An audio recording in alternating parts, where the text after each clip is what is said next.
do nosso trabalho. Eu fiz os apontamentos aqui só para servir de roteirinho, tá? Mas se vocês encontram lá no material que está disponível para vocês.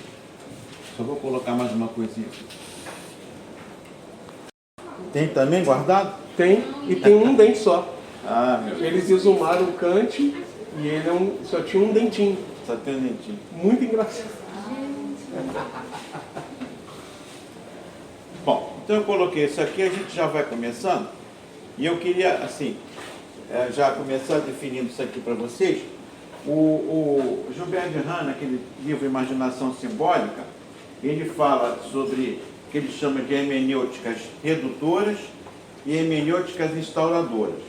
A palavra hermenêutica, ela sempre ela se destina a você trabalhar a questão da interpretação, tá? Então, quando você vê a palavra hermenêutica, que ela trata de interpretação. Então, o Gilbert de Rana vai dizer, no segundo ou terceiro capítulo ali do livro, que ele vai pontuar hermenêuticas redutoras e as instauradoras. As redutoras são aquelas hermenêuticas que trabalham com o simbólico, investigam o imaginário, mas olham por um prisma, assim, vamos dizer, de desvalorização, tá? Geralmente associa a uma visão do simbólico como algo que prende, que não faz a cultura avançar. A gente vai ver isso a partir da aula que vem, uma delas que ele chama de redutora.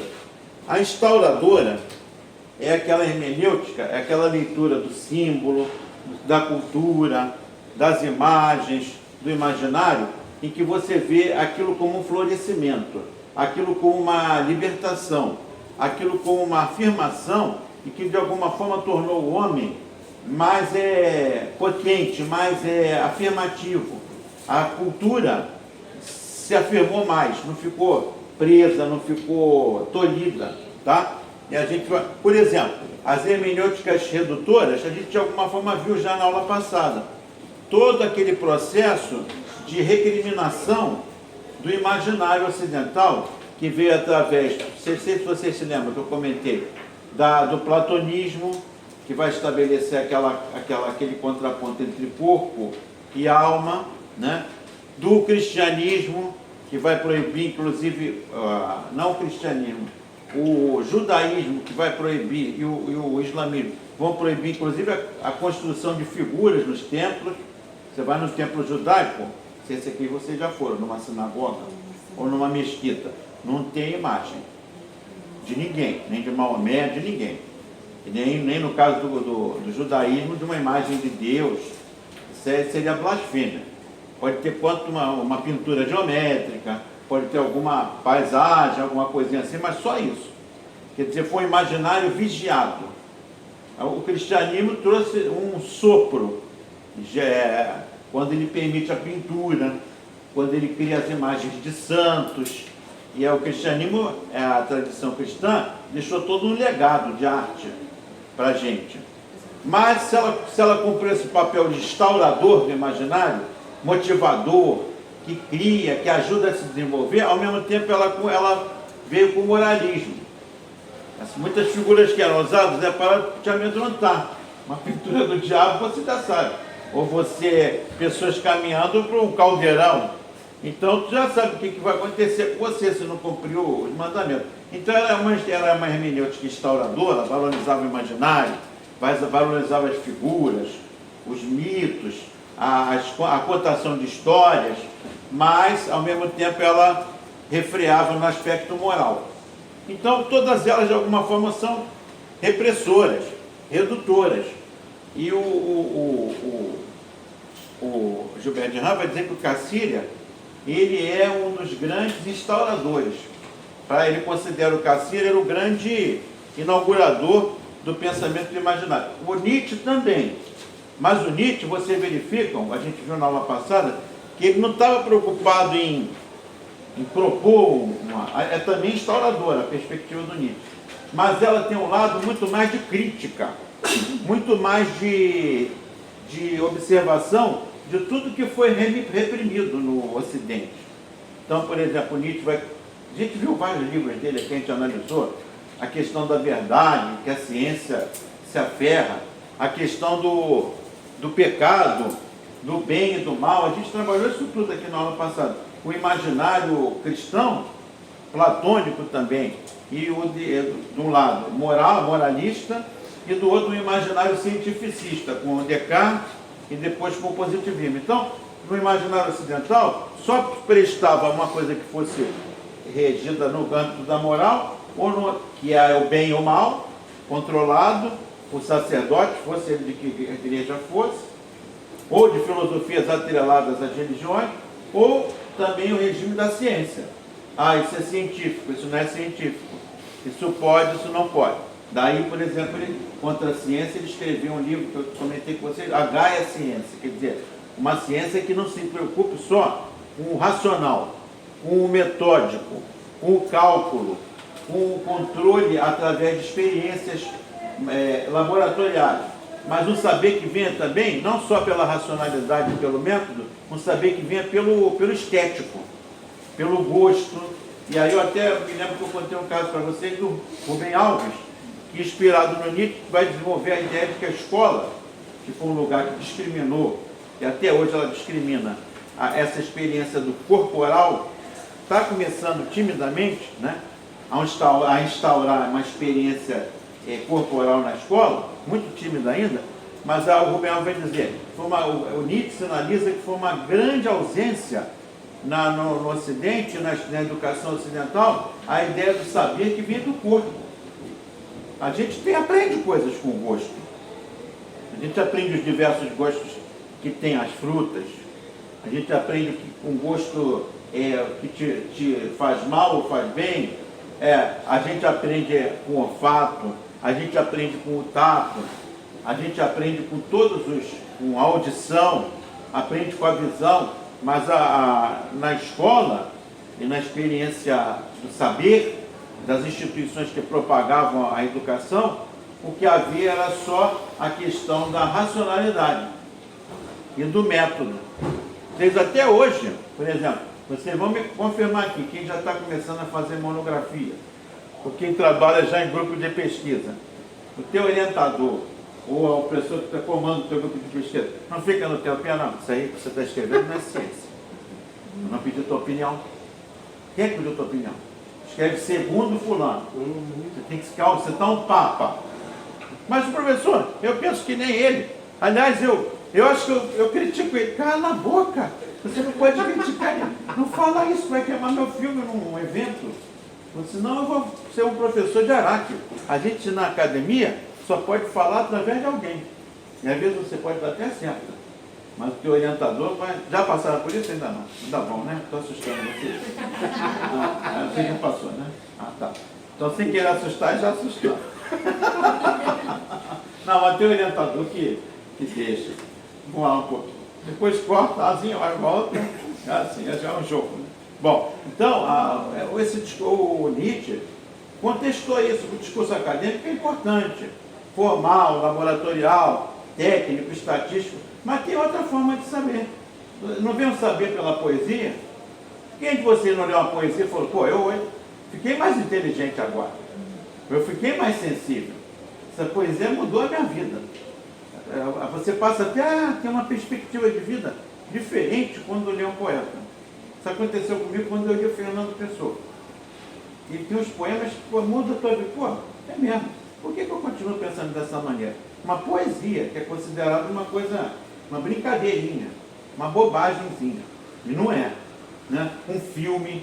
Quem é que não viu um filme que mudou a sua vida? Eu não sei quem foi meu aluno aqui, que agora e quem foi na pandemia, então eu não vi vocês, estou vendo agora. E quem não foi também é que não viu o que eu vou falar. Mas pode ser que tenha visto com outro professor. Se algum de vocês viu aquele filme que eu e o Jonathan pedimos para vocês verem, Como Estrelas na Terra. Não é? Todo mundo falou comigo que, oi querido, tudo bom? Tudo bem? Quem viu falou, poxa, eu vi esse filme, tirou meu chão. Outros disseram, eu chorei muito. 2 lenços lá, totalmente molhados. Quer dizer, um filme pode mudar a perspectiva que as pessoas... Quem não vê esse filme, fica até a recomendação. Como Estrelas na Terra. Tem no YouTube, tá?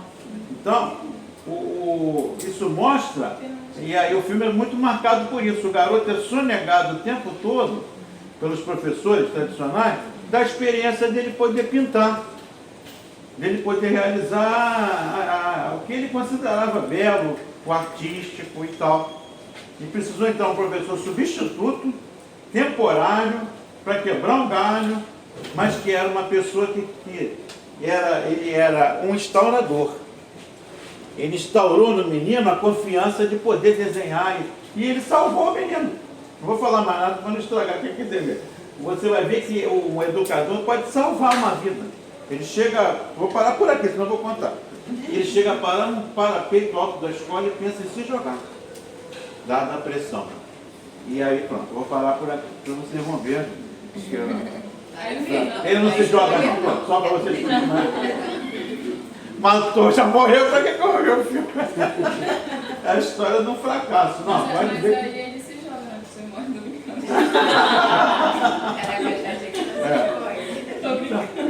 Então, depois quem puder assistir. Em uma outra realidade, se ele não tivesse esse professor, talvez acontecesse isso mesmo. Sim. Você não viu aquele. O Rafael contou pra gente, quem foi da nossa turma do Rafael, contou que teve um colega dele de São Bento que se jogou do andado. Foi uma experiência traumática. Até hoje ele fala que foi muito difícil para ele. Né? Então, quer dizer, existe isso, né? Aquele menino que eu contei para vocês que se matou, que era do colégio militar, se matou porque foi pilhado folando. E ele no dia seguinte sofreu uma espécie de execração dele na frente da tropa, que eles tratam a turma como tropa, né? Colégio militar, e os pais seriam convidados para assistir.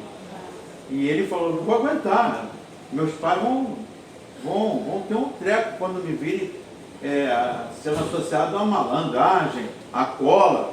Você vê, passa a ideia de que a cola é um crime, né?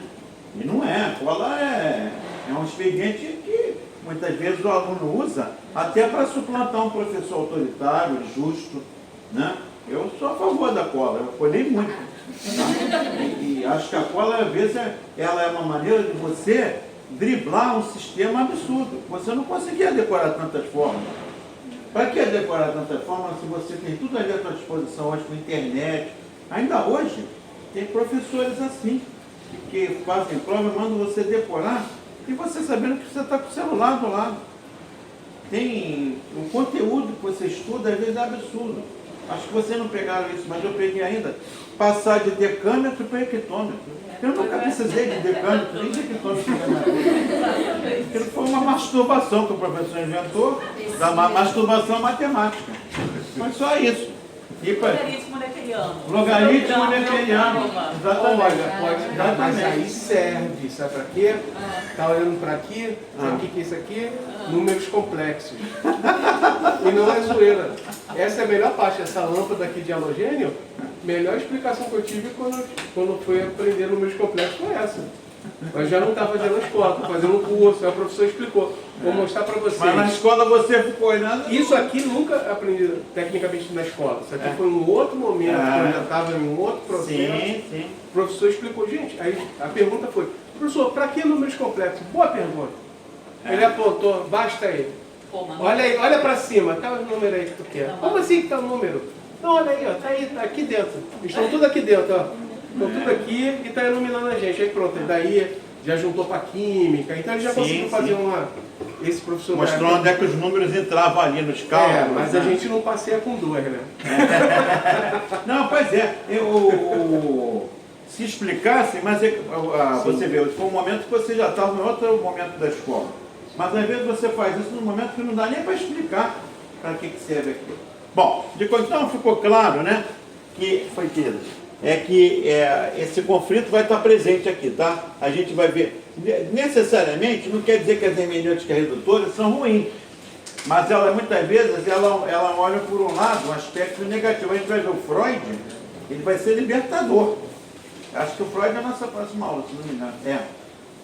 Ele vai chamar o Freud de redutora, porque tudo que o Freud encontra, ele encontra para justificar o mal que a pessoa sofre, porque ele é um médico, né? Então tudo que ele acha do imaginário, que ele vai buscar, o sonho ele vê como algo que que na verdade representa algo que você tem que está mal resolvido. Então tudo assim aponta para o negativo. É como dizia o Bachelard, que quando Freud vai dizer, Freud foi um grande terapeuta, mas no sentido do imaginário, tudo que ele apontou do imaginário era negativo. Então quando você fala é a mesma coisa que você fala de uma flor linda que está na tua frente no teu canteiro, aí alguém olha, aí fala, mas onde é que está o esterco? Para ter gerado essa flor. Pô, não precisa falar em esterco agora. Deixa eu sentir o perfume da flor, deixa eu tirar uma foto, deixa eu dar a flor para alguém. Mas eu sei que o esterco foi importante para ela estar assim como ela está hoje. Mas então você vai verificar que a hermenêutica redutora também é importante.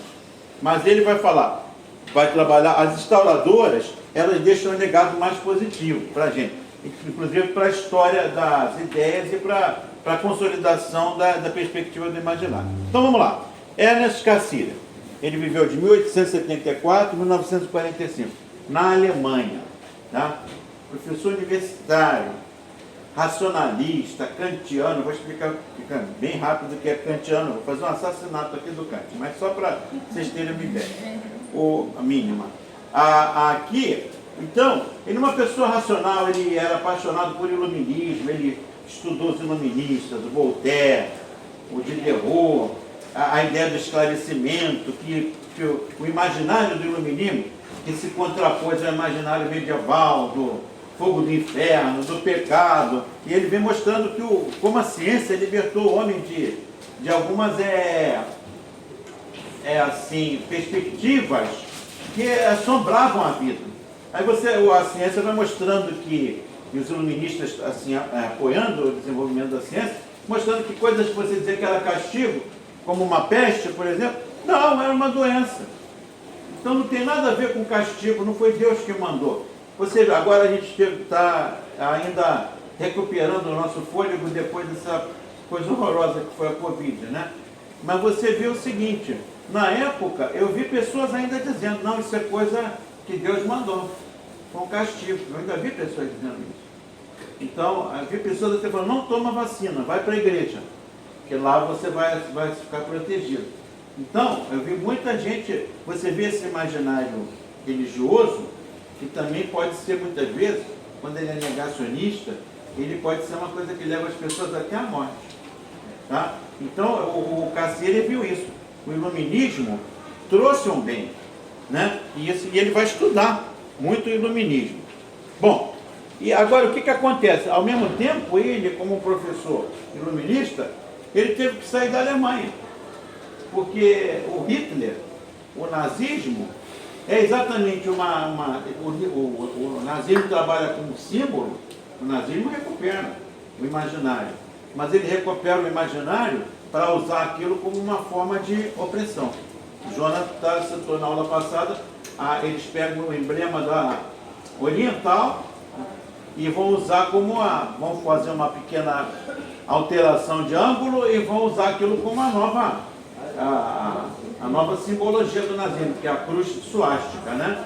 Então, o nazismo vem com todo aquele aparato. Tanto é verdade que ele foge da Alemanha, vai fazer toda uma carreira brilhante nos Estados Unidos como professor universitário, vai escrever uns livros que eu vou citar para vocês, em que ele vai desenvolver o conceito de homo simbólico, mas ele fica com aquele amargo na boca e ele só sossega quando ele volta para a Alemanha depois da guerra e lança um livro chamado O Mito do Estado, que é um livro que ele faz exatamente mostrando como o nazismo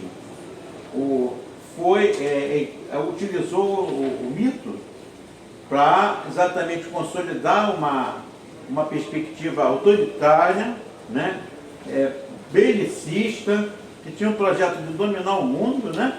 E, quer dizer, usou competentemente o mito, só que para o mal. E essa é a tese do livro dele, o último livro. Ele escreve esse livro, já estava com 70 e poucos anos, ele morre. E uns amigos dele dizem, ele foi feliz, morreu feliz, porque ele falou, quando acabar esse livro, eu dei uma porrada no Hitler e vou-me embora lá para onde eu for agora. Né? Então, ele ficou com essa mágoa porque ele não pôde na Alemanha desenvolver esse pensamento que ele desenvolveu fora, porque o nazismo exatamente incorporou o imaginário numa coisa assim bélica, numa coisa voltada, uma cultura voltada para a morte, né? Um imaginário necrófilo. O imaginário necrófilo é aquela pessoa que ri com a morte, que gosta, quanto mais tem guerra, tem vários líderes na história, presidentes, imperadores, que ficavam felizes ao falar de morte. Quantas pessoas estão morrendo, e ele parecia que estava tendo um gozo com aquilo, né? Bom, então, ele vai ser muito marcado pelo filósofo Immanuel Kant, que viveu de 1724 a 1804. É um grande autor, é um divisor de águas na história da filosofia. Ele, por exemplo, antecede os iluministas. E ele é posterior ao Descartes e ele é anterior aos iluministas. E ele faz o grande meio de campo de contraponto ao pensamento metafísico, pensamento que nega a matéria, que nega os sentidos. E ele vai falar, a gente não precisa, na filosofia, negar o corpo. A gente pode criar um sistema racional, pode criar um sistema que ele vai chamar iluminista, agora foi um dos primeiros a usar esse termo, um sistema de luzes, né, que abandone superstições, que abandone o lado retrógrado, que a cultura mais repressiva aposta nele e não permite que as pessoas se realizem nos mais variados sentidos da vida, atrasa também a ciência e atrasa também a filosofia. Então, ele vai escrever alguns livros, como por exemplo esse aqui, Crítica da Razão Pura, o outro, Crítica da Razão Prática. Ele é um racionalista, você pega os textos dele, são bem difíceis para vocês pegarem, no dia que vocês tiverem com essa curiosidade, pega um manual, pega uma introdução à filosofia. Eu tive um professor, quando eu comecei filosofia, era o meu segundo curso, eu tinha vindo de um outro, né, que não tinha nada a ver com filosofia, eu fiz agronomia.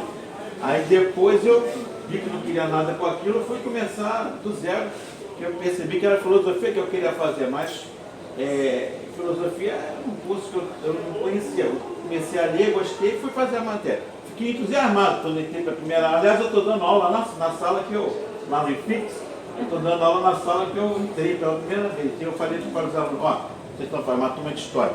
Vocês estão fazendo história, para mim hoje é o momento da minha história. Porque depois de tantos anos na FRJ, eu estou dando aula na sala que eu entrei aqui pela primeira vez. Gente, quando eu entrei aqui, eu vinha de outro curso, estava triste, me formei, mas não quis trabalhar naquela área. E quando eu entrei no IFIX, parecia que eu estava entrando num lugar que eu já conhecia. Então, quando eu cheguei nessa sala, eu achei, isso deve ser uma coisa espírita. Porque eu me senti à vontade, entrou um professor maravilhoso, que marcou a minha vida. Eu nem era de filosofia, ele era de sociologia. E era médico e sociólogo. E foi fantástico também. Encontrei com ele, ele está aposentado, mas encontrei com ele. E aí, o que acontece? Eu falei para eles, quando eu entrei aqui, poxa, parecia que foi um outro clima que se inaugurou. Mas eu nem sei por que eu estou falando isso. Onde é que eu estava antes? Você está usando seu imaginário. Não, eu fico voando, me ajuda. Ela falando que o Kant era muito difícil. Do professor. Aí, viu? Gostei. A psicóloga já sempre bom que ela ajuda.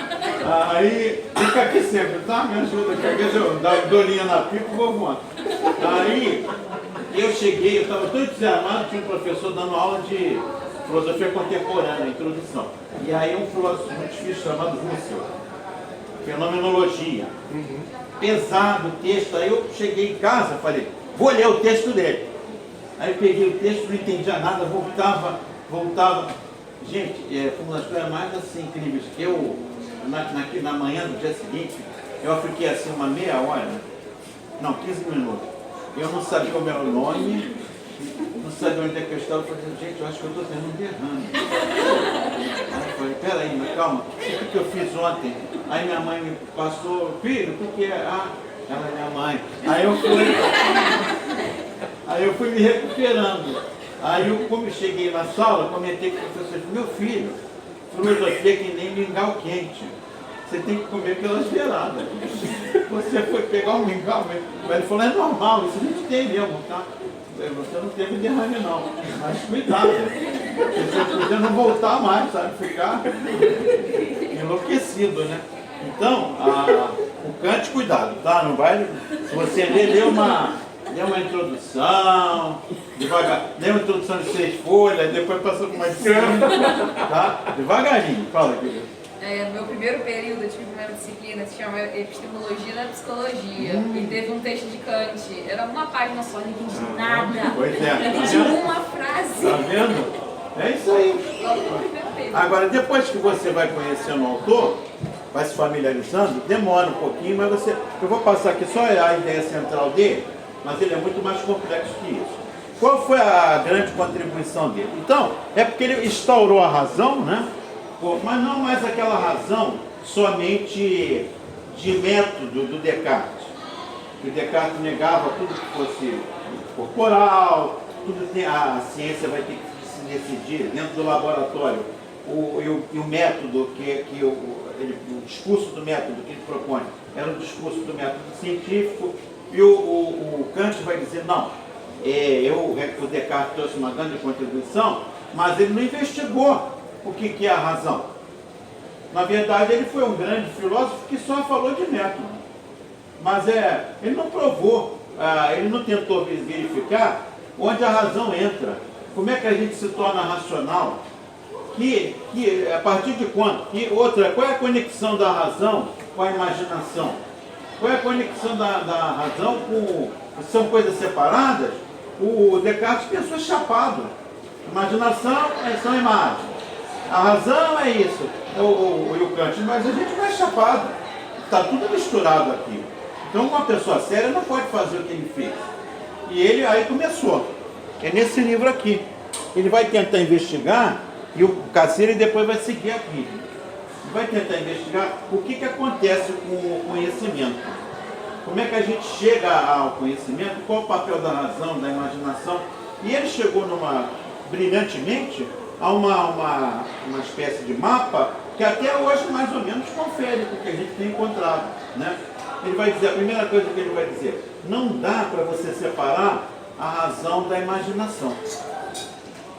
A imaginação, coisa que todos eles fizeram antes dele. O Descartes considerava a imaginação um momento de descuido da razão. De um discípulo dele, chamado Malebranche, que dizia, cuidado com a imaginação. Ela é a louca da casa. Então, a imaginação era sempre vista como algo perigoso. Vocês já devem ter visto isso. Até hoje as pessoas usam a expressão. E você está viajando. E viajou na maionese.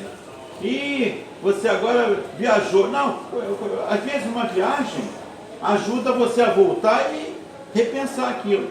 E é o que o Kant vai dizer. Então ele vai dizer, a razão e a imaginação estão atreladas. Ele não conseguiu dizer o que hoje a gente já diz com maior tranquilidade. A imaginação, ela é a força motriz. A imaginação é como se fossem as tintas, usando uma metáfora, fossem as tintas. A imaginação é uma série de tintas. E a razão é o que eu vou fazer com as tintas. Aqui eu vou botar amarelo, aqui eu vou... A razão te dá método, te dá organização para compor alguma coisa, seja qual for. Uma religião, um mito, tudo tem imaginação e tem razão, todas. Mas o Kant chegou a preparar esse terreno. Mas a mais maior contribuição dele, que ele deu, e é que vai interessar para a gente aqui do imaginário, foi o seguinte. Ele vai dizer, a ciência, a filosofia, todos os saberes, eles são limitados. Tá? Não dá para você dizer que a ciência é a verdade, ou que o outro saber não é. Por quê? Porque o que acontece? Ele vai dizer, a gente aqui no mundo, essa é a maior contribuição do pensamento dele. Depois vai uma segunda que vai ficar claro também para você. Ele vai dizer, a gente não vive num mundo chapado, em que as coisas estão prontas aqui, é só a gente olhar e dar um nome para elas. Falou, não, tanto é verdade que eu vou dizer, ele falando, que o que eu vejo num determinado ângulo não é o mesmo que um outro vê. Tá? Aí ele vai dizer, que a partir disso, o que eu posso falar? Que a gente tem acesso ao fenômeno. A gente tem acesso ao fenômeno. Agora, o que as coisas são em si, nós nunca vamos saber. Então a gente olha para o fenômeno da natureza, o sol. Ah, a gente vai chegar um dia a entender o sol. Não vai. Porque a gente tem limitações. A gente pode chegar, construir um instrumento de busca e construir um saber a partir daí, mas a gente nunca sabe exatamente o que a coisa é. Para qualquer coisa, gente. Eu ver uma pedra, eu sei o que é essa pedra. Sabe mesmo? Por que o nome é pedra? Será que as pessoas fazem o mesmo recorte, elas separam pedra e coisa? Não sei se vocês. Aí o Cacilha vai entrar aqui. O Cacilha vai falar. O Kant tem razão. Sabe quantos nomes o esquimó dá para a neve? 30. Ué, como é que pode? Tem 30 nomes para a neve e eu só vejo. Se você mostrar a neve, eu já sei o que acabou. É neve e acabou. Por que ele dá 30 nomes para a neve? Porque lá, na cultura local dele, ele está vendo 30 tipos de neve. Ele tem que saber qual é a neve que ele vai poder caminhar por cima e não cair, porque tem neve que não dá para você pisar. Aquele bloco de gelo fura. Ele vai olhar, vai saber, vai sobreviver. Ele vai olhar para os diversos tipos de neve e eu e você não conseguiríamos identificar, mas ele sabe. E ele vai ver aquela ali, se eu furar, é bem provável que eu encontre vida. Vou encontrar uma foca, um peixinho, já garanti meu almoço. Ele vai olhar para os blocos de neve. Ah, ali, vamos lá, vamos cortar que ele dá para a gente fazer os blocos para fazer o iglu. Não é qualquer neve que você faz iglu, não. E eu mais assim, assustador não, mais impressionante. Não sei se vocês já viram um documentário, o esquimó está andando no trenó, aí se você vê alguém que mostra uma câmera por trás, aí ele vai andando, você está vendo por trás, aí ele vai, aí faz uma curva, volta para cá, você fica desesperado, pô, mas neve, o frio desgraçado, vai embora logo. Ele fica dando cavalo de pau para se mostrar, deve ter alguém que está querendo se mostrar para não. Ele está vendo uma estrada ali. Opa, aqui a neve quebra, vem cá. Porque se a neve quebrar, ele afunda. E ele pode até se salvar, mas se ele perder um cachorro daquele, ele vai demorar mais a chegar lá no. São distâncias absurdas. Não tem assim cidade, bairros de esquimó. Ah, eu vou ali em Caxias, esquimó, vou aqui em Nova Iguaçu. Não. Para chegar no outro grupo de humanos, você vai levar 5, 6 horas. Então o trenó tem que estar com todos os cachorros em forma. Então, o Kant quer dizer que, dependendo do olhar, da cultura, você vê coisas, vê neves diferentes, vê, e na própria cultura, você vê coisas aqui que o outro não está vendo. Então, ele vai dizer, isso vai fazer com que a gente deixe de classificar, organizar o mundo e a vida? Não, vamos organizar. Mas a gente tem que ter claro o seguinte, nós nunca vamos saber o que são as coisas. Depois, um psicanalista, famosíssimo, morreu no século passado, mas famoso, chamado Lacan, ele vai dizer, não existe o real.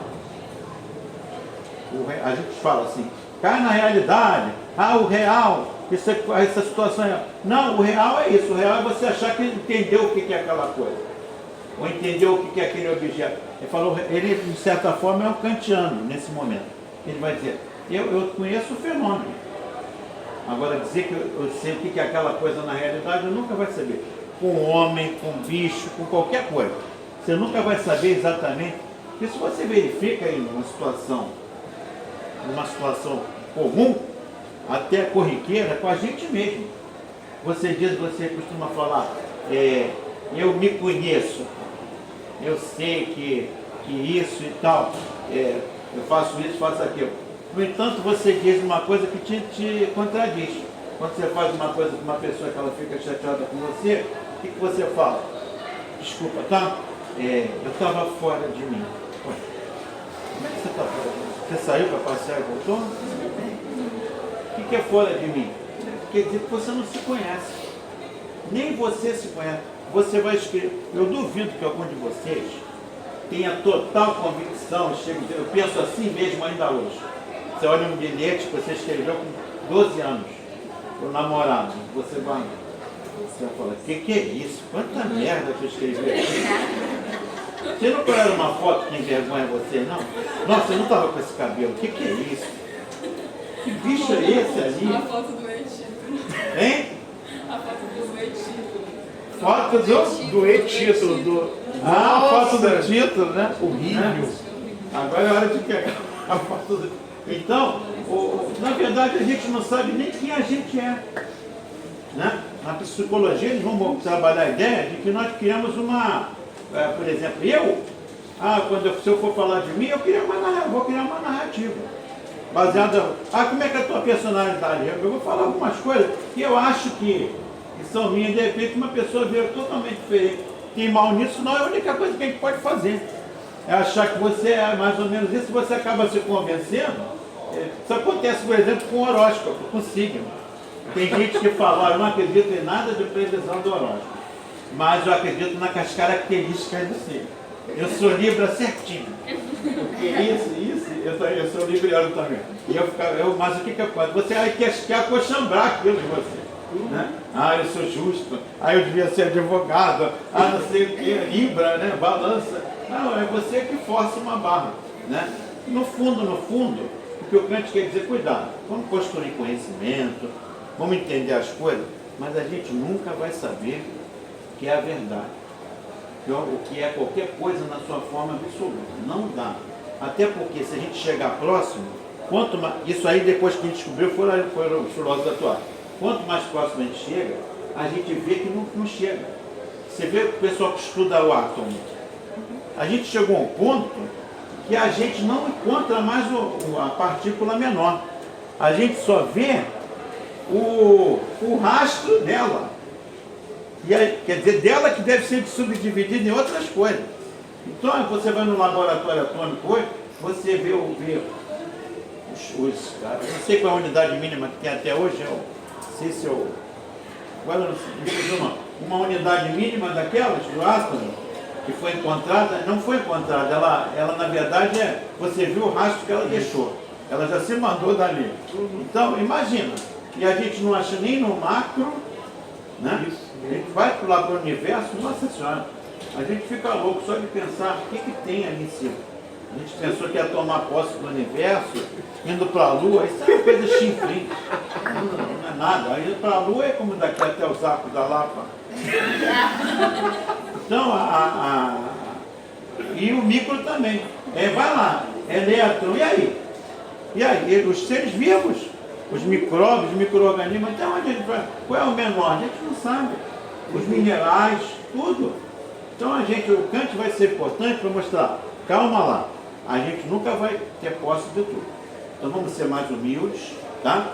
E vamos trabalhar com a ideia de que a gente tem na nossa frente o fenômeno. Da maneira como eu estou vendo, como eu estou pesquisando alguma coisa. Agora o número, aquela coisa que a coisa em si, eu jamais vou saber o que é. E não precisa ficar triste por isso, cortar os pulsos, nem nada. É a vida. Tá? É a vida mesmo. A gente vai saber de tudo precariamente. As pessoas, as coisas, vamos atingir conhecimentos assim, maravilhosos. E isso foi o importante, porque abriu um espaço de valorização de áreas que estavam sendo consideradas um lixo. Por exemplo, é aqui que vai entrar o Cacilha, vai falar, cara, então o mito foi tão chutado, você vê a experiência colonial, o colonialismo, quando ele dominava, aconteceu isso com o Brasil, com vários povos, eles vinham e consideravam aquele saber local porcaria. Você vê as culturas mexicanas, né? Os astecas, os Olmecas, aqui também os Incas no Peru. Eu não sei qual foi essa cultura, uma dessas aí, que cultivava a batata, não era alimento que se comia. E eles, através de, assim, na base da experiência, eles perceberam que se fizesse uma enxertia de uma batata com outra, ia dar uma maior. Se fizesse uma enxertia de um galho de uma folha, um vegetal com outra, e aí se você fosse deixando, ia tendo um desenvolvimento, aí eles conseguiram com que a batata se tornasse algo comestível. E acho que foi no México, e a batata se tornou um alimento importante lá para a Europa. A batata é da América, né? Assim como o chocolate. O chocolate era feito aqui na América do Sul. E depois foi que se tornou o chocolate, que é uma paixão no mundo todo, né? Só que essas culturas eram vistas como culturas atrasadas, porque tinha um mito, tinha uma série de saberes que não tinham nada a acrescentar lá para o europeu. E durante séculos isso foi assim.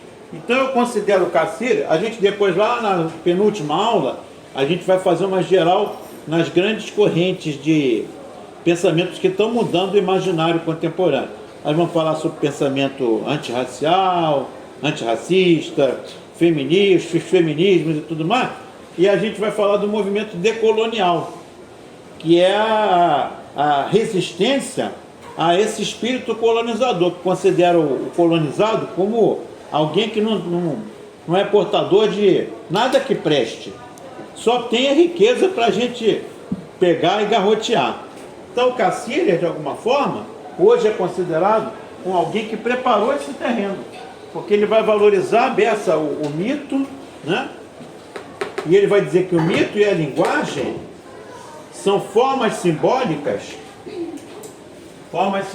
que são a base da cultura humana. Formas simbólicas.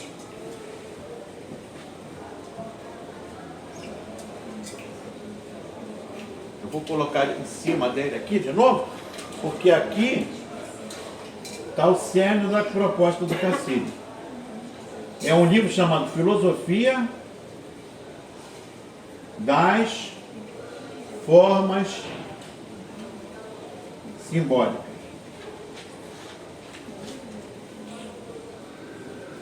E ele vai dizer que é com isso aqui que o homem construiu tudo que a gente tem, em termos de expressão cultural, desenvolvimento e tudo. A linguagem, o mito, a religião, a arte e a ciência. Aí você poderia dizer, Helber, mas e a filosofia? Exatamente, ele não precisou dizer, porque o título do livro é Filosofia das Formas Simbólicas.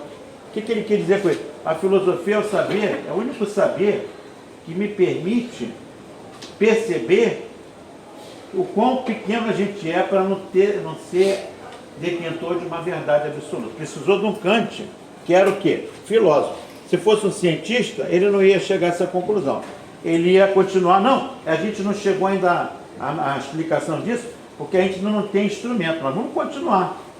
Se fosse um xamã, ele vai continuar tentando explicar pelo mito. O filósofo é capaz de sair do cotidiano e pensar, peraí, será que a gente tem mesmo condições de entender o que é uma coisa em si, que é uma coisa na sua totalidade, seja ela qual for?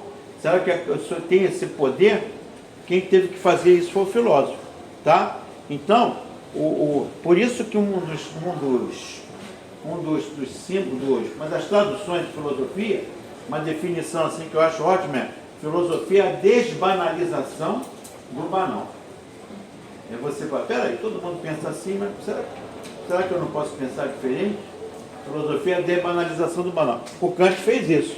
Peraí, qual é a banalidade? Eu vou estudar aquilo, eu vou conhecer aquilo. Não, você vai conhecer o que for possível você conhecer, mas você nunca vai saber a amplitude daquilo.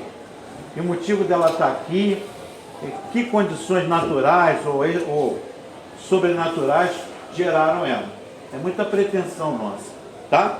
Então, o Cacília vai escrever esse livro, Filosofia das Formas Simbólicas, e vai aplicar. Ah, outra coisinha que eu ia faltando. E o Kant vai dizer, então, o homem, ele na verdade, ele construiu a civilização, né? E o Kant já vai sinalizar isso, que todas as culturas para ele são importantes, um dos primeiros a dizer isso. Uma cultura tribal tem a sua riqueza, uma cultura europeia tem a sua, nenhum povo é inferior ao outro. Por quê? Todos eles foram capazes de construir, seja com o mito, com a religião, com a arte, construir um sistema de organização da vida, daquelas pessoas ali. Então, ele vai dizer, agora, eles nunca vão saber como são as coisas na sua última expressão. Nunca vão atingir a coisa em si, mas eles atingem um entendimento das coisas que se apresentam para ele. E o Cacília vai fazer isso. Ele vai pegar a estrada que o Kant coloca e vai falar, o que é a cultura? Né? Por isso que ele é considerado um dos maiores filósofos, talvez o grande filósofo da cultura. Tem uma disciplina que a gente faz a Unifica Filosofia da Cultura. O primeiro autor que a gente estudava era o Cacília. E ele vai dizer que o homem é um ser, aqui que ele vai usar esse termo. O homem é um ser simbólico. Tá? Porque exatamente qualquer coisa que você fala, mas eu vi lá a Lua. O homem foi até a Lua. Foi. Mas, então, tem o nome Lua, ele foi lá e estudou a Lua e tal. Mas quem é que disse que o nome é Lua? Eu estou entendendo o que é a Lua ali. Mas o que é isso diante de todo esse universo? Chegou lá e daí? O que ele conseguiu com isso? Quando chega lá, ele percebe que ele é mais ignorante ainda do que ele era. Porque ele percebe que ele não... Você vê o que está acontecendo hoje com a energia atômica, né? A gente está com medo dessa guerra lá, desse conflito entre a Rússia e a Ucrânia, porque já estão bombardeando áreas próximas à maior usina nuclear que tem ali. Então isso pode ser um caminho para a gente destruir o planeta. Agora que bacana, né? A gente conseguir entender uma opção de coisa para chegar agora está todo mundo com... Desculpa. Não vou falar não, que está gravando. Está todo mundo com... Vou falar. Todo mundo com o cu na mão. Com medo disso aí explodir. Então é o que a gente conseguiu. A gente se acha o maioral e não consegue perceber isso. Mas um pouquinho mais de humildade, né? Não faz mal a ninguém. Então, o Cacília vai dizer, deixa eu então escrever um livro, eu vou tentar arrumar isso que o Kant falou no campo da cultura. É o que ele vai fazer. Esse livro é maravilhoso, A Filosofia das Formas Simbólicas. E ele vai mostrar o seguinte, bom, o ser humano, Kant falou na perspectiva filosófica, eu vou falar no filosofia da cultura. Bom, ele vai dizer como é que o ser humano ele se separou de outros animais. Porque essa é a chave. A gente não pode negar, isso é uma coisa que a gente também não sabe exatamente como aconteceu, mas, por exemplo, a gente se separou dos outros animais. Ah, mas o papagaio fala. Fala, mas tem limitações. Você não vê um papagaio desenvolvendo um diálogo com você mais profundo, né? Ele vai ficar repetindo. Ah, mas o macaco... Uma aluna estava dando aula, uma aluna lá de física falou, professor, o macaco também produz cultura. Eu estava falando que a cultura é um diferencial. O macaco, por exemplo, produz já viu, ela falou no documentário, o macaco produz pequenas cerâmicas com barro. Ele faz um vasinho e coloca sementes ali dentro e guarda. Para depois dar para o filhote ou para ele mesmo. Tá? Então, ele fala, e aí, o que mais? O que mais que ele cria? Aí chega um ponto que para. Tem experiências com o macaco, por exemplo. O macaco é um dos animais mais inteligentes, né? Com o chimpanzé, fizeram nas Ilhas Canárias, até um psicólogo chamado Kohler, ele começou a falar, até onde vai a inteligência do macaco? Aí ele botou um cacho de banana na mesa, eles estão acostumados com a floresta, mas dentro da casa, aí viram a banana, certinho, pegaram a banana e comeram. Aí falou, vamos agora dificultar. Aí ele foi subindo o cacho de banana, aí o macaco olhou e tal, não tinha nada para subir, aí tinha um banquinho solto, um deles pegou o banquinho e subiu.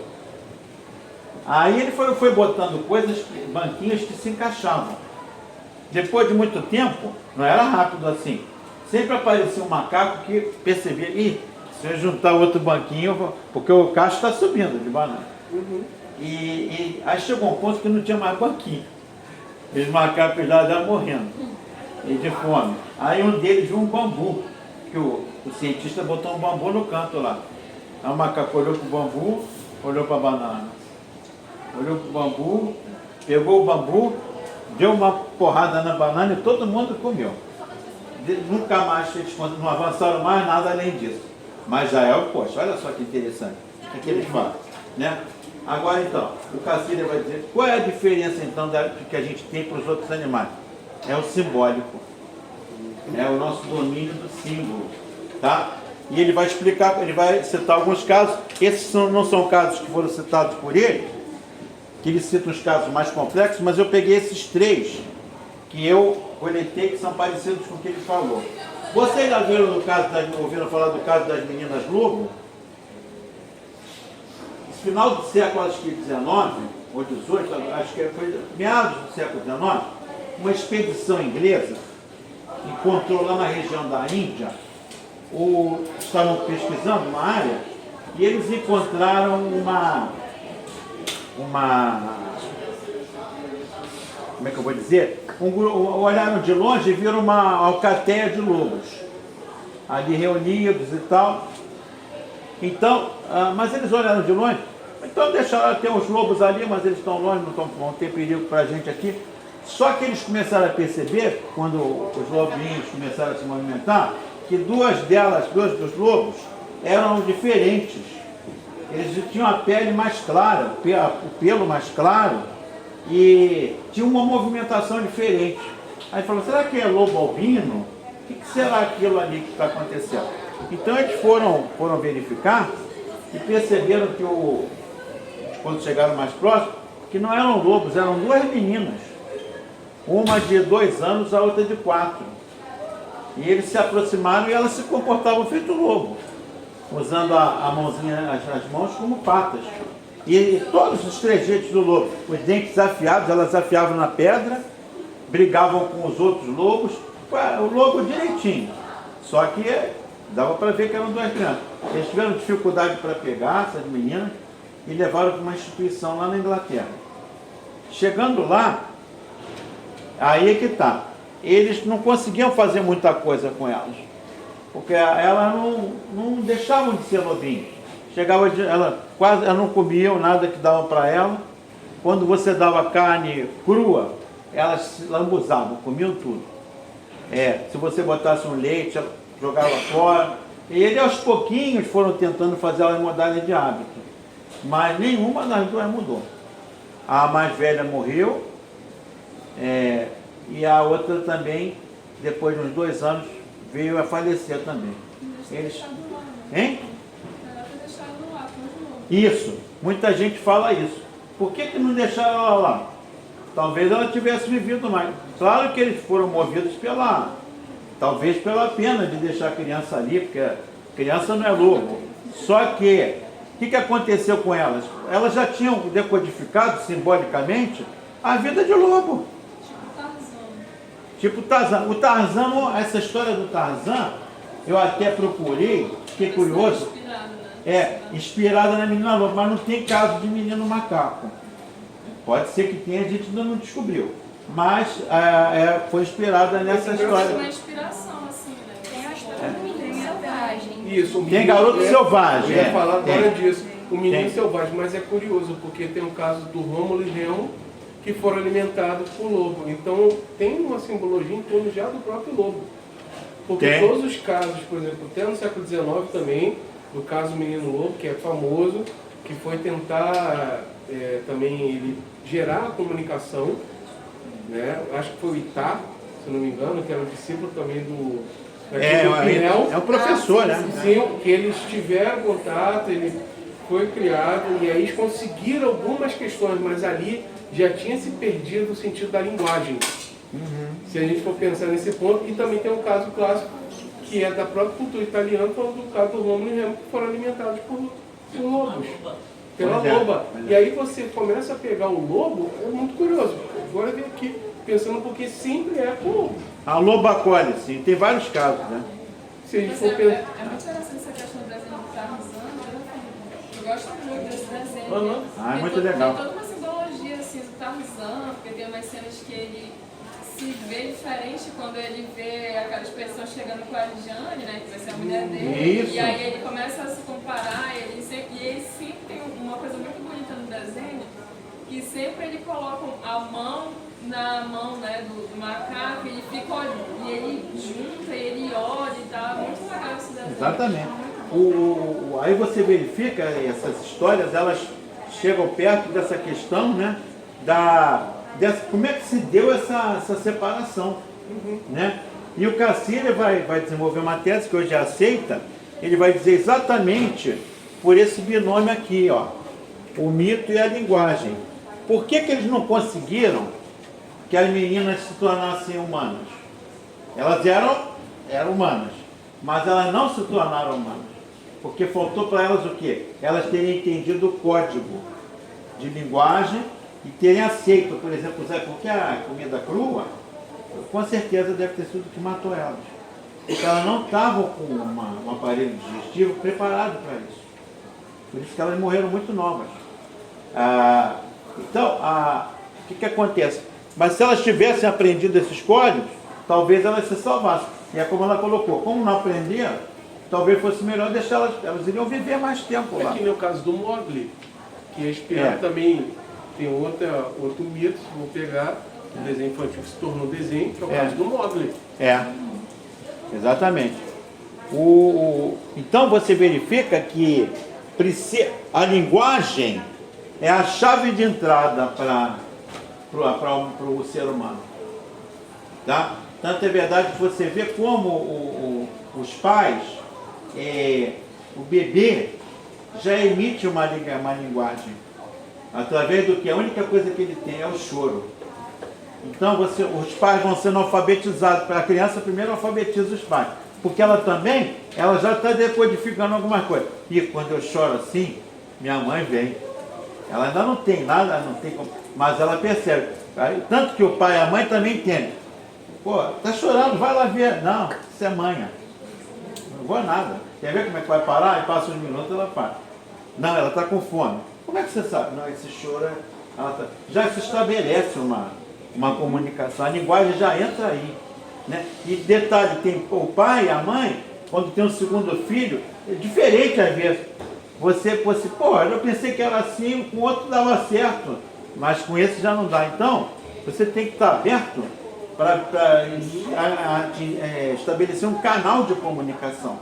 É aí que começa tudo. Por exemplo, os pais já começam a botar quarto azul. Isso era antigamente, isso é uma coisa da Damares, né? Quarto amarelo, azul para o menino e rosa para a menina. Vai ser atualizado, né? Porque o rosa que era o símbolo da nobreza, né?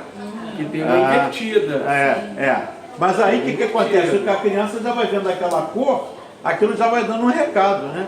Para ele. Então ele vai entrando nesse mundo. Fala, Pedro. Não, eu entendi que linguagem, a gente pode falar o som, a imagem, o tato, o Tudo linguagem. Isso engloba a linguagem. Tudo a linguagem. voz, a fala. Tudo. E aquilo ali já vai de alguma forma. As meninas, segundo os biólogos, elas já não estavam mais preparadas para receber. Tanto é que esse menino selvagem também demora muito. E ele fica bastante limitado. Sim. Ele não morre, mas ele vive como um cara especial. Ele vai ter que ser quase que ser cuidado, assim com determinado distanciamento de algumas situações. Ele sofre, ele toma susto. Porque a falta da comunicação, isso me lembra, por exemplo, Mestre, quando você pega uma criança da comunidade surda E aí a relação dela da linguagem. E é muito curioso você ver com bebês como é que eles já se expressam, já nos primeiros meses, uma outra metalinguagem. Então, como é a linguagem visual, que ele está falando a língua, os sinais e o visual, e é muito curioso de como ela já tem já os códigos, já vai tendo outro tipo de expressão. E não é à toa que, por exemplo, quando tem, pensando na própria comunidade surda, e rompendo com essa ideia de surdo-mudo, que eles têm as cordas vocais, né? E aí é muito curioso, porque você vai vendo a linguagem com bebês. Eu fui parar para ver com bebês, é muito curioso. Já falando, digamos, com 2 meses já sabe quando está com fome, já tem um dedinho específico. Essa questão da mímese, dessas repetições, é outro processo. Ali é o processo corpo, vibração, corpo, imagem, esse corpo-ação. Certo. Aí lembra um pouco do Winnicott, da ideia do poder transformador. Isso quando você está falando do choro, e criei. Caramba, vem minha mãe aqui. Que aí já trouxe um pouco dessa ideia do poder de criar. E como ele falou muito bem, são vários signos que vão sendo produzidos e você vai, aquilo é a tua senha de entrada, já você vai se adaptando. Até palmada, castigo, isso tudo vai entrando. A escola depois dá também um acabamento nisso. Você entra para a escola, é toda uma. São vários signos na escola. Você já entra na escola e na porta, primeiro que você sai de casa, já sai de uniforme. Já começa aí, o primeiro sinal. E lá é diferente. Eu não vou de uniforme para lugar nenhum, por que eu tenho que usar essa roupa? Aí vai. Aí chega lá, na porta tem um inspetor. Tirou o sapato. Se tiver a saia, está muito curta, volta. Fala para a tua mãe que você não tem aula hoje. Aí, então você já vai vendo toda uma linguagem do ambiente escolar. Aí você consegue passar pelo portão, pelo inspetor, vai para a fila cantar o hino. Sendo que você não pode ficar misturado, menina com menino. Separa, menina de um lado, menino do outro. Os mais altos ficam atrás, os baixinhos na frente. E aí também entra o bullying, os apelidos. Nanico, piloto de autorama, salva-vida de aquário, lá atrás Zé Comprido, girafa, gigante. Aí, então você está sendo batizado. Você ali tem um folgado na turma que te dá um tapa. Aí você já vê que isso aqui não é só coisa boa não. Aí vê a menina bonitinha, com cachinho, ó, parece que toca os sinos. Aí o coraçãozinho. Aí você fica, nossa, como aquela é bonitinha, lá em casa, perto de casa não tem ninguém assim. E pronto, olha o amor aí. Né? Então esses signos vão entrando na tua vida. E isso tudo faz parte. O parceiro vai dizer, aqui vem tudo junto. Ó. A linguagem é o principal portal. Vou contar mais 2 casos, aí depois a gente vem embora para cá. Casper Hauser. No século XIX, 18, bateram na porta de um professor e ele foi abrir a porta. Quando ele chegou lá, um menino escorado numa cadeira e com aquela cara assim de... Você olha assim, parece que é uma pessoa assim, que não tem nenhuma conexão com nada, está assim, uma espécie assim de deficiente. Não sei se o termo é deficiente mental? Qual? O que a gente fala hoje? Pessoa com deficiência.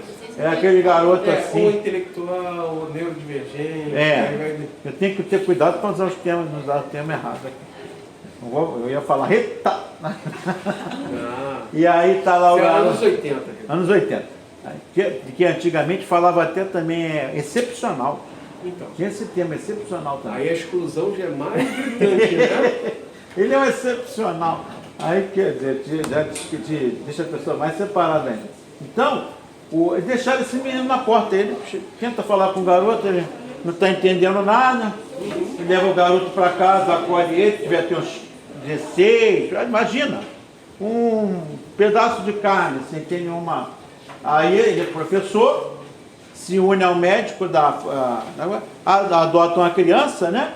Na casa do professor, e esse médico e o professor vão tentando, olha só, introduzir, ele não percebe que ele não foi educado, nada. O que tinha acontecido com ele? E vão introduzindo a linguagem para ele. Ele ainda consegue aprender.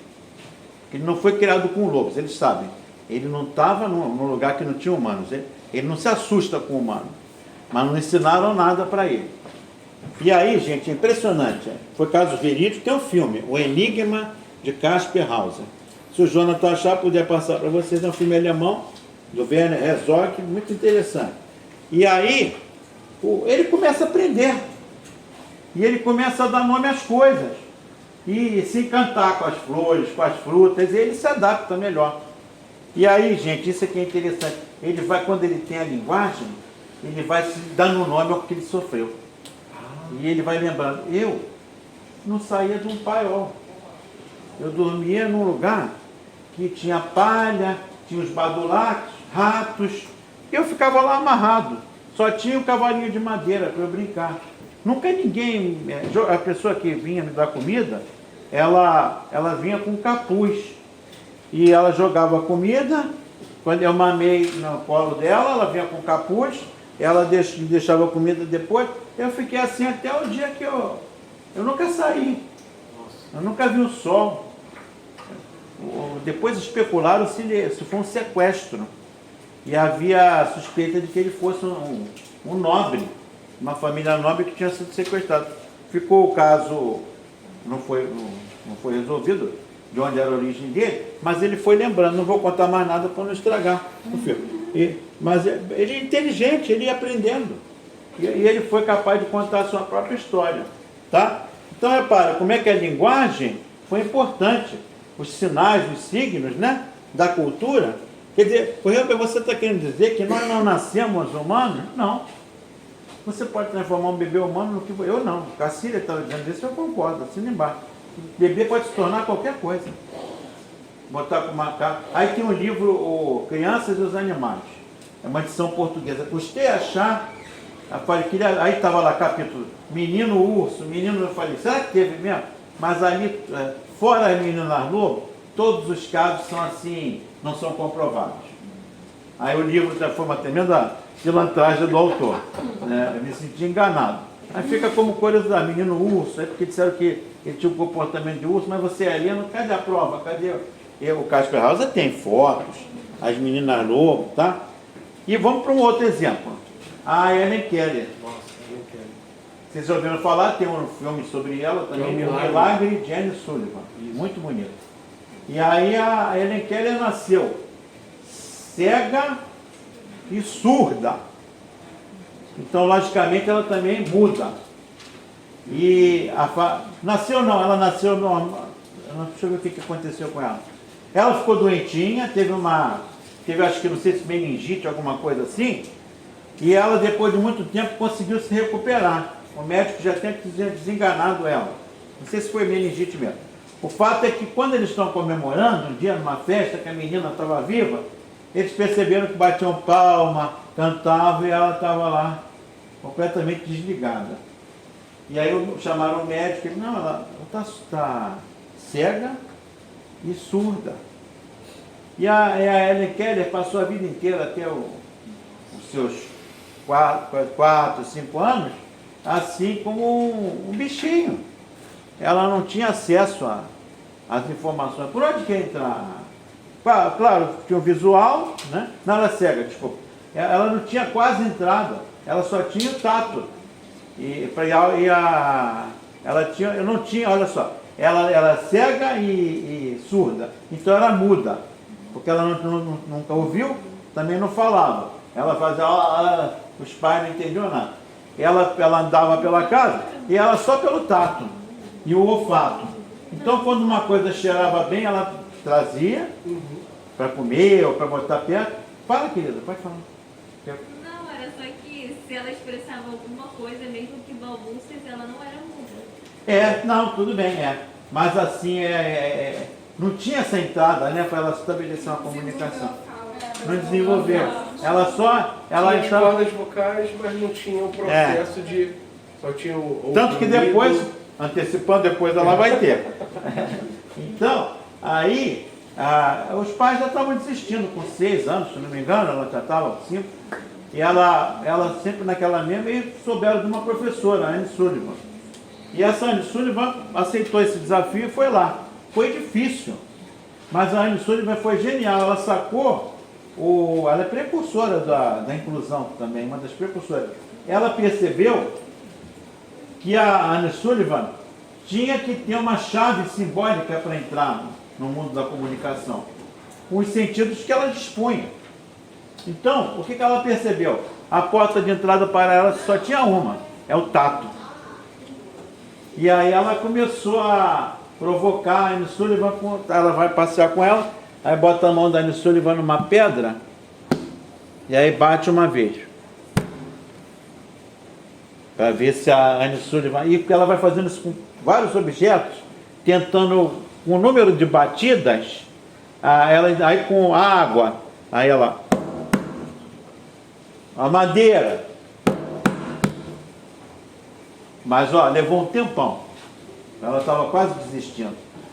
Um dia ela estava no rio, tomando banho com a... Não sei se foi no rio, onde é que foi. Você estava mexendo com água. E a Anne Sullivan ficou irrequieta. E começou a puxar o braço. A Anne Sullivan não, a Helen Keller. Puxar o braço da Anne Sullivan. E querendo assim, de alguma forma, a Anne Sullivan colocou o braço. E para mostrar que estava prestando atenção, ela percebeu. Aí ela fez a Helen Keller. E botou a mão na pedra. Botou a mão na pedra. Aí a Anne Sullivan pegou, botou na água para ver. Será que ela vai dizer que é uma... Não, aí na água ela fez. E aí começou o processo de entrada da Anne Sullivan, que depois se tornou praticamente, dentro do possível, uma pessoa totalmente independente. Se comunicava. Mas ela continuou se comunicando por batidas ou acabou? O que aconteceu? A Anne Sullivan já tinha uma experiência com isso. Ela começou a tentar fazer com que a Helen Keller, através do movimento da boca, e ela colocando a mão da Helen Keller na garganta dela e no corpo, para mostrar os sons. Isso. E aí ela foi desenvolvendo uma maneira de se comunicar. Porque tem um termo que se chama libra-tátil, né? Olha, eu não sabia. Olha. Aí eu queria saber que talvez foi aí que surgiu a ideia, talvez, de... Bem Pode claro. ser. Vocês são alunos da professora Mônica? Alguém é? Quem é que está dando aqui educação e inclusão? É a Mônica? Tem mais alguém? Hein? E Marinalva também. A Mônica e a Marinalva são craques. Depois vocês perguntam a ela. Aí ela vai dar mais detalhes. A gente teve aula com a Marinalva hoje. E a Marinalva, fala que eu falei, o Rio que pediu para a gente perguntar para você, que ela é minha chapa.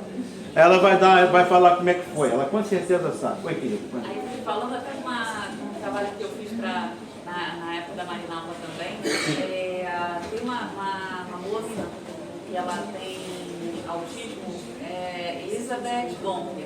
Sim. Eu até estava pesquisando para falar, dessa vez eu peguei o nome antes, eu falei, não me lembro o nome, não, dessa vez eu peguei. Ela não falava.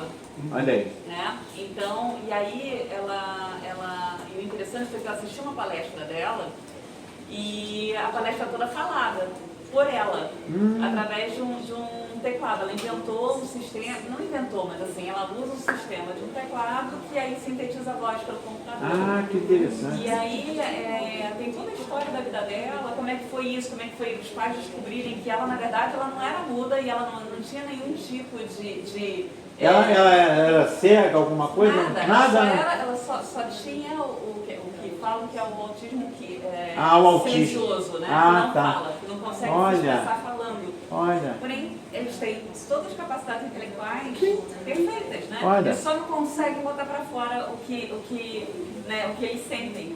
E aí o que ela fala é que ela se sentia presa, né, numa gaiola.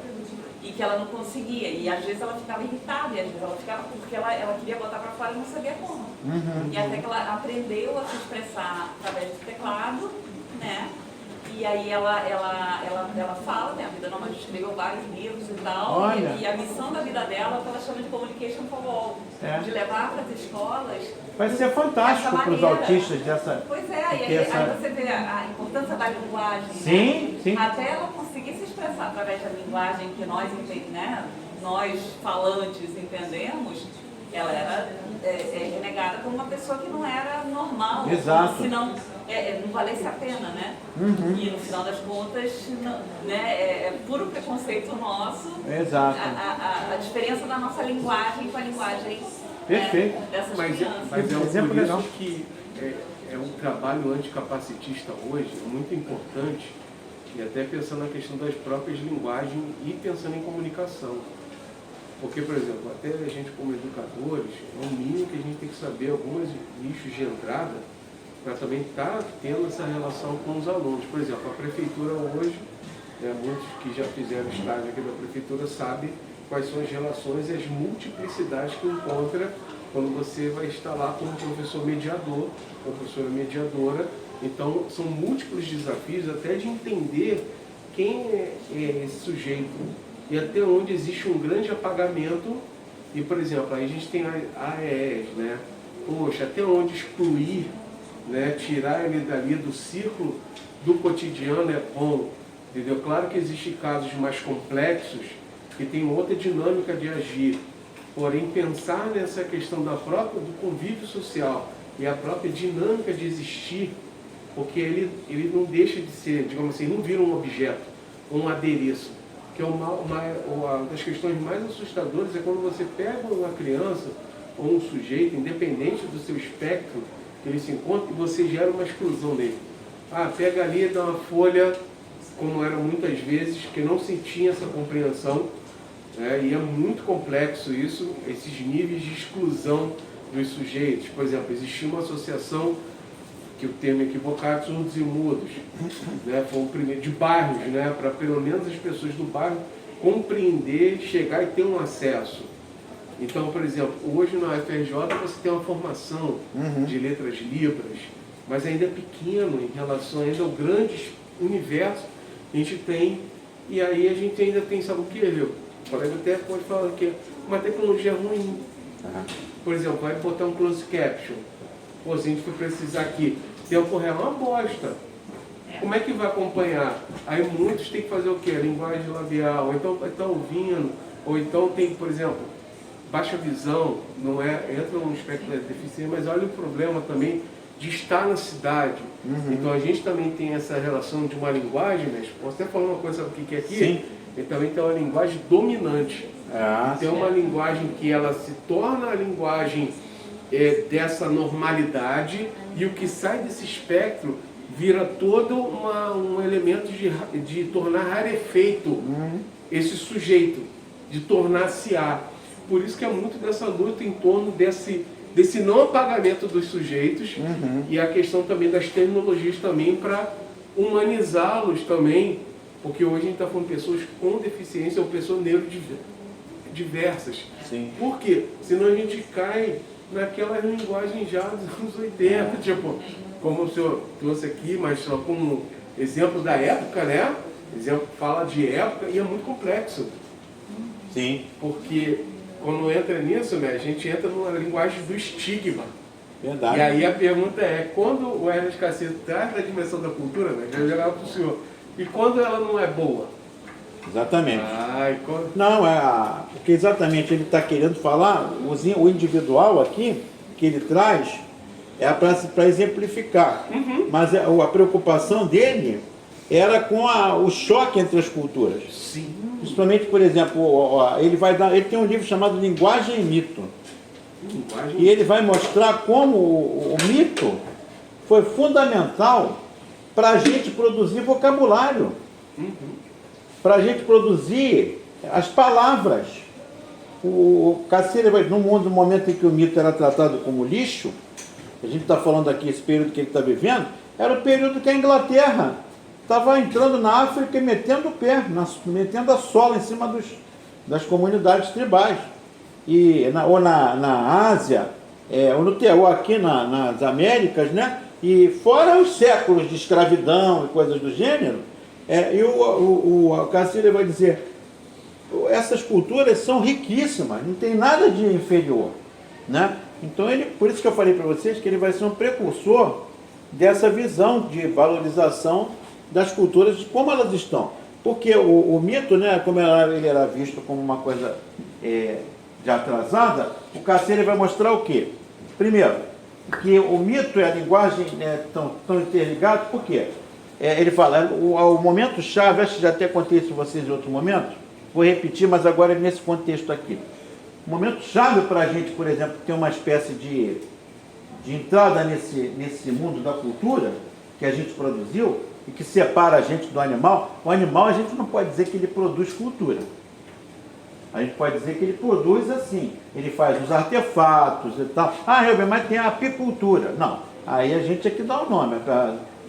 As abelhas fazem lá a colmeia, fazem todo aquele aparato, o formigueiro é cheio de cômodos, tem saída de emergência, o formigueiro tem tudo.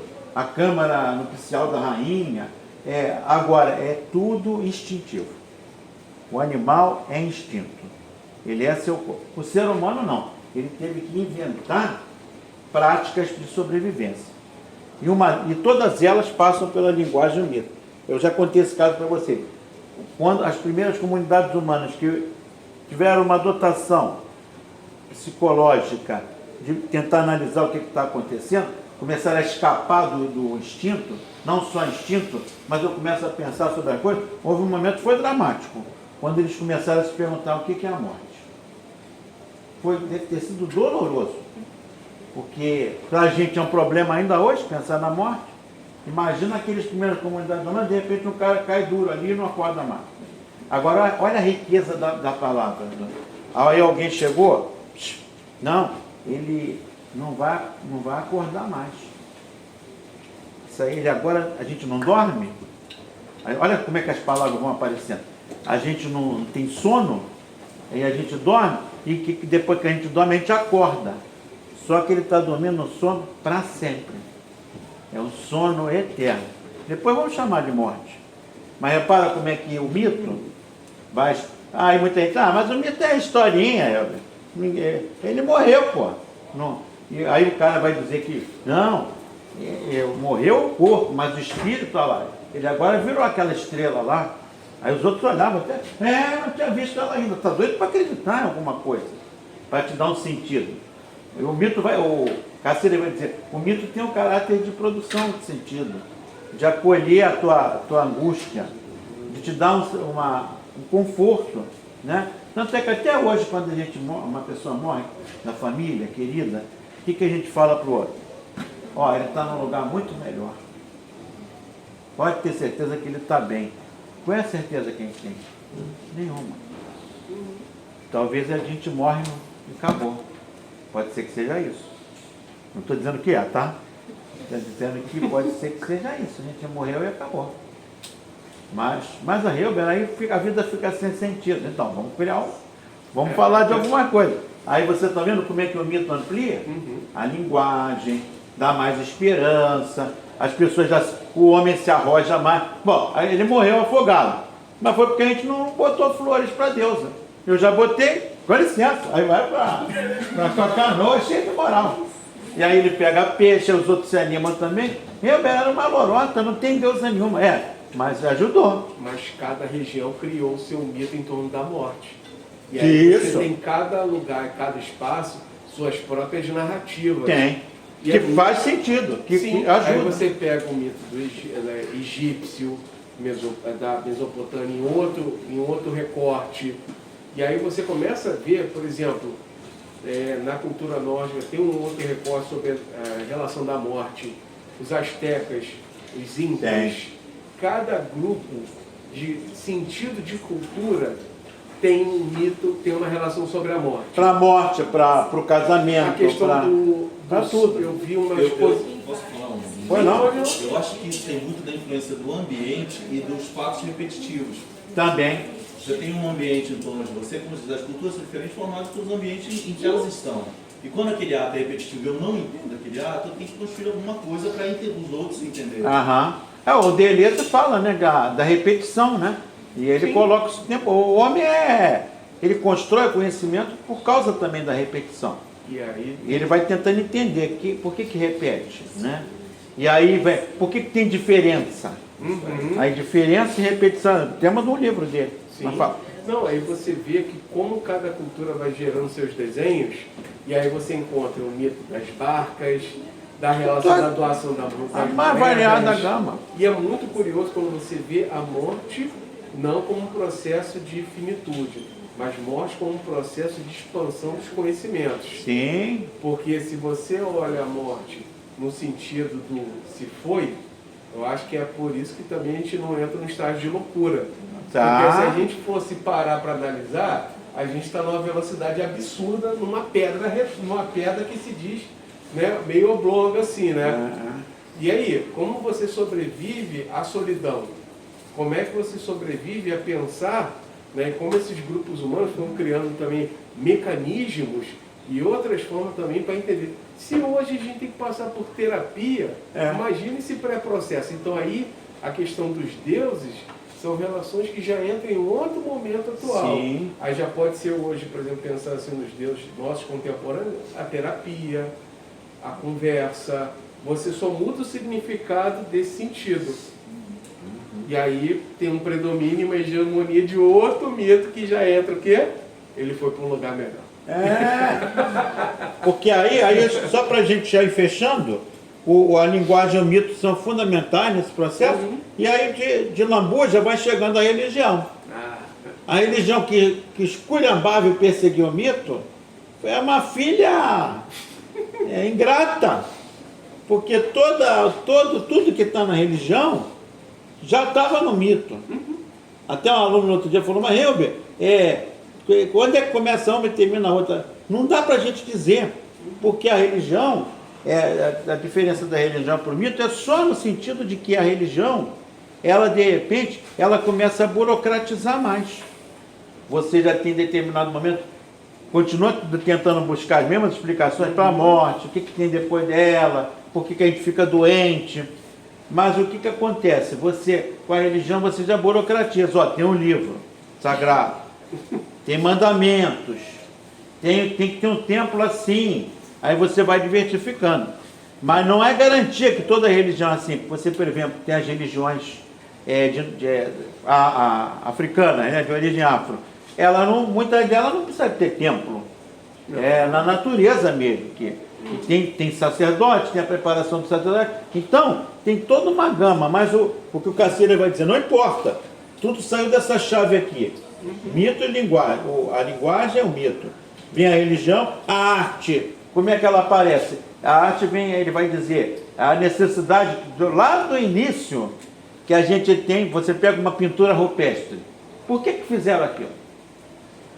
E aí você vai ver que a arte nasce ligada à magia.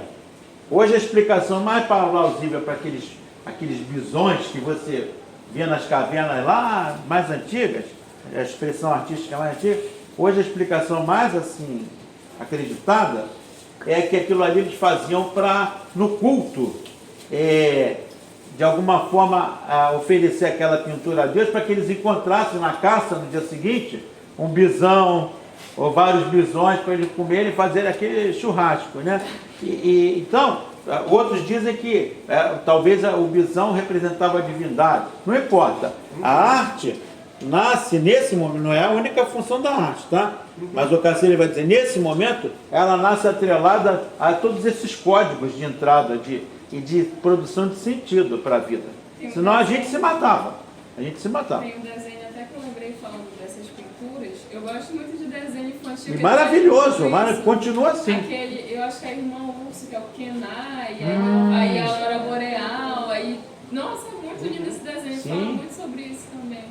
Sim. O desenho infantil traz muito. Traz muito, e você como professora, aproveita isso, porque a garotada se amarra. Eu fico bobo como é que os professores não usam desenho, tem tanto desenho bacana, e até para dar o conteúdo, tem desenho que dá para você explorar matemática, mas ainda agora eu estava comentando com o Jonas, que por exemplo, alguns professores da área da filosofia, e agora o pessoal está durante muito tempo, eles ficaram muito presos a só falar da filosofia pura. Vamos dar aula hoje do Kant. Aí ficava falando desses conceitos. Você repara como eu aqui faço esforço para associar isso o tempo todo com a vida, do exemplo daqui e dali, do ônibus, do não sei aonde, porque aí dá.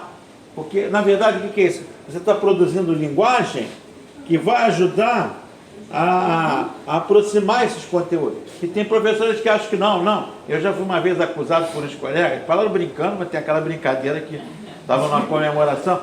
Esse aí é professor universitário, mas ele é um grande camelô da filosofia. Eu me senti vendendo filosofia no algo. Eu falei, olha, eu estou lisonjeado. Tá? Não, mas não falei para te ofender, não. Eu falei, bom, seja qual for a tua intenção, camelô, às vezes ele é competente, ele consegue vender um negócio que às vezes não vale nada, só que eu estou vendendo coisa que vale. E as pessoas estão entendendo, isso aqui é o melhor. Porque eles achavam, isso mudou, que o professor de filosofia é aquele hermético. O bom é aquele que sai, ninguém entendeu nada. E aí, ele é gênio, hein? Ele pensa que coisas que ninguém pensa. É um idiota. O cara que não se comunica é um bosta. Porque que professor é esse? Que professor é esse? Não existe. Como tem lá no fundão, me contaram que tem um professor, acho que eu já contei aqui, tem um professor lá de física, é incomum lá, que ele não fala uma palavra em português. Tem. É eslovênio, Ele está vivo ainda. Foi. Ele chega no quadro e escreve. Ele nunca não aprendeu português até hoje. Acho que ele é na pós-graduação, piorou o negócio. Já abandonou a graduação, agora está matando o pessoal do mestrado e do doutorado. Então você vê como é uma maluquice, um professor que não se comunica, mas deve ter o nome, né? Traz o nome, produz artigos internacionais, mas não produz alunos. É a pior matéria na faculdade dele. Olha. Assim, eu passei todo o resto foi com 8,5, 9, 9,5, a matéria dele foi com 6. Tá vendo? Olha, 6 ainda. Eu tenho sabendo desse sujeito até hoje, sabe? Eu não sei agora se ele está na pós, onde ele está, mas me contaram esse caso dele. Fala. Você ainda falou Deixa eu só ver o nosso horário. Sim. Ih, falta. Tá quase. Vamos lá, vamos fechando. Não, é só a relação do rupestre, que o senhor falou da pintura. Pintura rupestre. Tem uma mudança de chave, que é muito curioso, que é quando você tem essa mudança no próprio cérebro. Que a gente também está falando disso. O momento em que você tem as pinturas e quando entra a escrita. A tecnologia da escrita, como também tem a mudança da mão. Que é isso, eu já estava, tem alguns livros que eu já estava estudando sobre essa relação, e tem uma mudança significativa, uso da mão. Não do uso da mão, quando entra a relação do polegar, quando você tem a relação das pinturas e quando você tem a relação das cuneiformes, quando você tem a formação dessa linguagem. E é muito curioso que o bisão, que é uma das primeiras letras que entra lá, na Mesopotâmia, quando você vai pegando, vai destrinchando na genealogia do alfabeto, você encontra como inicialmente os símbolos de comunicação. Mas então, olha só, perfeito, mas tudo é linguagem. Sim, mas é linguagem. Tem a linguagem e tudo atrelado a mito também. Sim. Esse binômio aqui é chave, entendeu? Essa foi a grande contribuição dele. Porque a ciência, ele vai dizer, você vê, a arte nasce embutida nisso, e a ciência, que depois vai se julgar própria, o saber próprio, que o resto, tudo anterior para a preparação para a ciência, ele vai dizer, vai para um laboratório, o que você encontra? Cientista de branco, não está o sacerdote, não está mais com a batina, agora ele está com o jaleco branco. O altar, para oferecer a coisa, não está mais presente, mas tem a bancada do cientista, onde não vai ter os aparatos que o xamã usava, mas vai ter a pipeta, vai ter o tubo de ensaio, vai ter todo o aparato. Então, o Cassini vai mostrar que a ciência, de alguma forma, traz uma aura ainda do santo, do sábio, do cientista. Não é à toa que a ciência pega muita coisa do laboratório da ciência, aparece na experiência dos alquimistas, que eram considerados bruxos, eram filósofos fajutos, chamados vagabundos, porque queriam encontrar a pedra filosofal. Não vou falar isso quando der o Jung. E o Jung vai dizer, não, a alquimia não tem nada a ver com busca do ouro. Na verdade, essa experiência do laboratório que eles faziam, tá bem, se achasse ouro, tá bom. Mas o mais importante são aquelas experiências que eles fazem no laboratório, decantação, fixação, aquecimento. Na verdade, eles faziam tudo que eles escreviam tinha um paralelo para a alma, paralelo para o teu lado psicológico. Como você trabalhar pessoas que estavam sofrendo, então, nigredo. Nigredo é um momento de depressão, que é associado a depois que você foi queimado. Mas eles vão dizer, mas essa queima, numa paralela com a psicologia, é aquele momento de sofrimento. E você precisa dele. Você amadurece com o sofrimento. E sai dali, e eles vão mostrando o paralelo que tem no laboratório do alquimista com o consultório. Quer dizer, quem faz isso é o Jung. Tem outro psicólogo que acha isso uma maluquice. Eu adoro. Eu gosto dessas coisas assim. Fala, querida. Aí a gente encerra. Eu não sei por que você falando sobre essa questão da ciência e ainda não comprou o filme. Eu acho que não sei porque não tem nada a ver, mas eu não sei se vocês conhecem o físico. Ah, o físico, que é baseado no livro, né? Muito bom esse filme. Eu me lembrei Olha. muito. Porque ele é alquimista também, né? Exatamente. Exatamente. Aí eu pensei muito nisso. É muito bom. Tem muito a ver. Vale a pena você assistir esse filme também, o físico. Tá? Gente, então a gente fica por aqui. Ficou claro essa revolução que o Cassiri faz, tá? Aí a aula que vem a gente vai fazer o Freud, tá bom? Valeu, um abraço para você.